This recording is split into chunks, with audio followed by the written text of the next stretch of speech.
Seorang remaja lelaki berusia 16 tahun cedera parah di kaki selepas motosikal ditunggangnya terlibat dalam kemalangan dengan sebuah kereta di Jalan Muar Batu Pahat, Sungai Balang, Muar Malam semalam.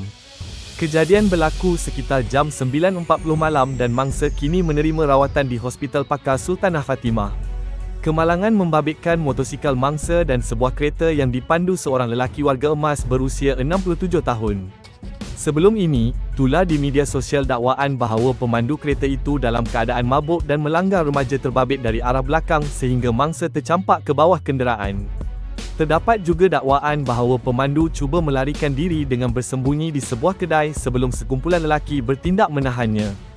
Bagaimanapun, Ketua Polis Daerah Muar, ACP Rais Muflis Azman Aziz mengesahkan hasil ujian toksikologi mendapati pemandu berkenaan bebas daripada pengaruh dadah atau alkohol. Menurutnya, siasatan mendapati kemalangan berlaku ketika pemandu kereta berhenti di bahu jalan sebelum masuk ke laluan utama, lalu dirempuh oleh motosikal mangsa pada bahagian kanan kenderaan. Akibat pelanggaran itu, kereta terbabit hilang kawalan sebelum merempuh rumah kedai berhampiran, katanya dalam satu kenyataan. Kes disiasat mengikut Seksyen 43(1) Akta Pengangkutan Jalan 1987.